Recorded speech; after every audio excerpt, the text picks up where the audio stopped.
as with 2 outs in the opening frame, he stole second base and had a very odd celebration at the end, where he basically is getting up and he took his batting glove off and shook it between his legs. And it didn't quite look that good. Some people think it was inappropriate, what have you, but I don't know if that's the case. But I am curious, as Bob Nightengale joins us, who is with USA Today, of course, columnist, and he's seen a lot in baseball. But are people just looking for something to talk about right now before the All-Star break there, Bob? They are. I mean, I see all kinds of things I've never seen before, but knowing Ohtani, he was the last guy to do something like that deliberately. So it was not intentional, believe me. It's just so funny how social media just kind of took that to a whole nother level. But anyway, so, hey, thanks for joining us. We always appreciate your time. With the All-Star break coming, first of all, with what happened today in Pittsburgh with Paul Skenes. He went 7 full innings, no hitter. Is this kid on a pitch count? I mean, is that the only reason why they took him out?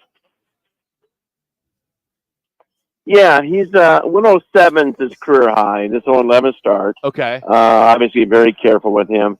I think they want to take it out of the manager's hand in the sense that say he had a no hitter after 8 innings with about 110, 112 pitches. Then they don't want him to go over 120. So it's like, you know what, let's pull him early so it doesn't look really bad. So when you watch Skenes, Bob, I mean, does he remind you of anybody in particular? Because this kid brings it, and just as far as his strikes are concerned, he's around the plate each and every pitch. Who does he remind you of, or how impressed are you with this young guy? It reminds me like of a Dwight Gooden or a Pedro Martinez. And just his poise, and he's always in the strike zone. He's not wild at all. He knows what he's doing. Very mature guy, obviously, being at Air Force Academy. So, yeah, it reminds me of those guys. I know people like to bring Strasburg, but I think he's more dominant pitcher than Strasburg, at least at this stage. And with that all being said, and before we move on to this All-Star, anybody in particular surprise you that they made the All-Star team? And somebody that surprised you that did not make the All-Star team, i.e. Christian Walker, for example? Yeah, I think, Pete Alonso probably played it smart. He says, hey, you want me for the All-Star home run derby? I need to be an All-Star. Well, the Mets had no other players in the home run derby. It's probably the weakest it's been in since it's ever started. They say, you know what? We want Alonso. So we're going to pass up a Nemo, pass up Lindor, and grab and take Alonso instead. So so you still couldn't have picked Walker. You still had to have one Met. Yeah. So that's the thing. I still think Walker's on the very short list if someone goes down, but we'll see. We'll see about Harper. I mean, he's the guy who's kind of playing every other day now, and I think he would sit it out. But he's never been on the field as an All-Star for the Phillies. So I think it's important to him that he plays. I'm real curious with the way that the wild card is playing out. By the way, along with the pitch clock and the extra wild card, it has made baseball so much more entertaining, at least personally for me, Bob, that all of these teams that are now chasing that wild card spot, we were just doing a quick count. There's like 7 or 8 of them that are all bunched together within about 3 games. Is this the best thing that could have happened for Major League Baseball? I'm not sure. I mean, you call it mediocrity or you call it parity. Okay. There's so many teams that are in it. And normally you say, so what if you're in it? You get a free T-shirt, free cap out of it. But because of what the Diamondbacks did last year, being the last team in and going to the World Series, I think it gives every fan base and every team hope. Like, well, the Diamondbacks can, get to a World Series.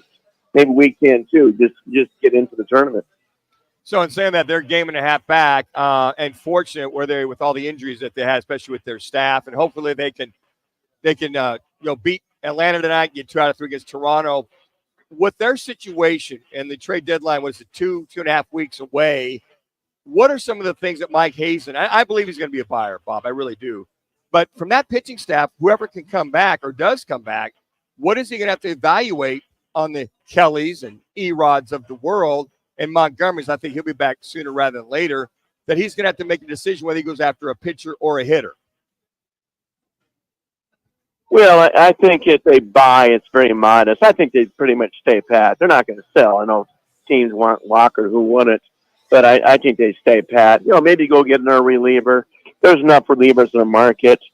There's hardly any starters on the market. I mean, there's no starter really out there that you're going to say is going to be better than a healthy Kelly.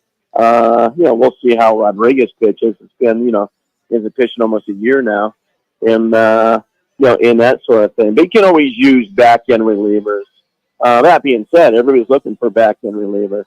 So it wouldn't surprise me at all if the Diamondbacks don't do anything. Just there's not a whole lot of surplus out there. I mean, there's no Juan Soto's out there. There's no, Justin Verlander's out there. And there's not a player out there you say, oh, we get this guy, he's going to immediately lift us over the top. And Bob, I think you or several others reporting that bullpen sessions for Kelly and Erod have been happening.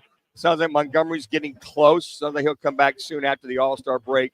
Where are those two individuals at? We're hearing either early August, mid-August, and Erod's just the mystery for all DBack fans.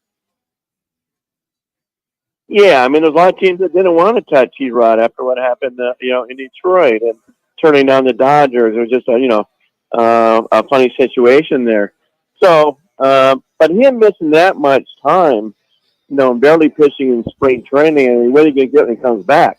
It's not like going to get a guy that pitches 7 or 8 innings. I think Kelly's got a better chance to be more of a dominant pitcher than Rodriguez. And it takes a toll. I mean, look at Montgomery missing spring training. I do believe he'll be better second half. He's much better pitcher than he's shown. So he'd be a big influence. But, I don't see him going and getting another starter. I really don't. USA Today's Bob Nightengale here on Fox Sports 910. Bob, as you look at the National League and you look where the Diamondbacks are, looking in your crystal ball, what is a team right now that you feel may have a really good second half that could give Diamondbacks a little bit of trouble unless they go on a big run? Well, San Francisco Giants are kind of the same situation as the Diamondbacks. Okay. They got a lot of pitchers coming back. Blake Snell, same thing, missed all of spring. He's been a disaster, but he's about to come back. Alex Cobb is about to come back. The former D-back, that young winner, Robbie Ray, is coming back.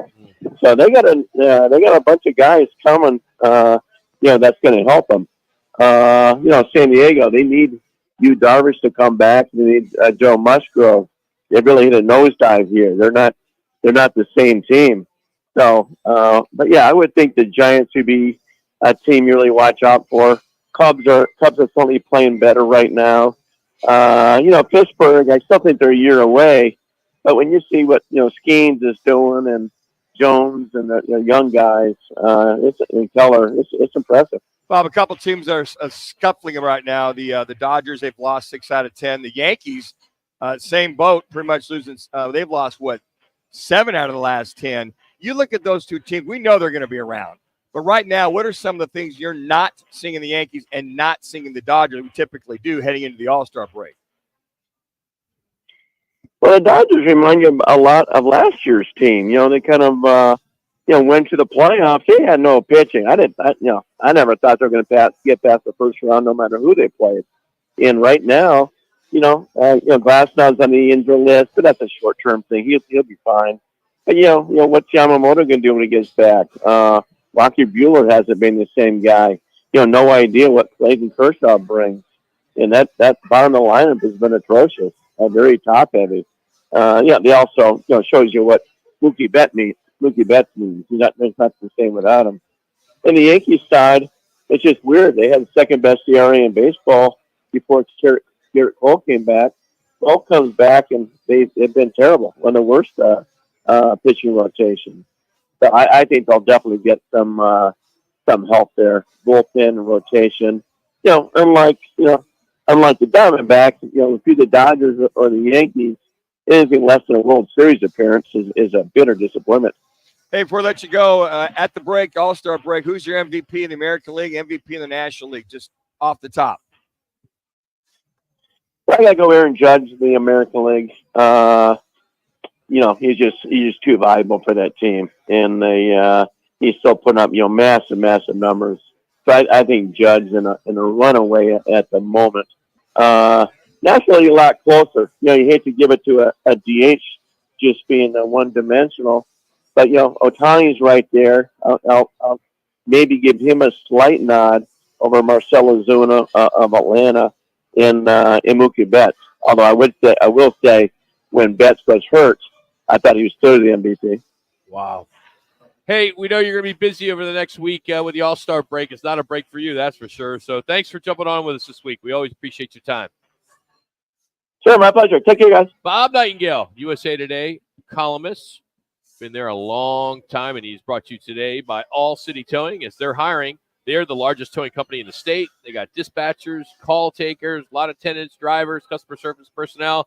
Those are all jobs that need to be filled. They got great benefits, a healthy 401k employer match, employer-paid life insurance, and monthly fuel allowances. So if you're ready to take your career to that next level, visit allcitytowing.com. That's All City Towing, where your future is on the move. Hey, we are out here at Twin Peaks, and we'll get into our football at 50. You'll hear from Deion Sanders, and something happened on this day 30 years ago that affected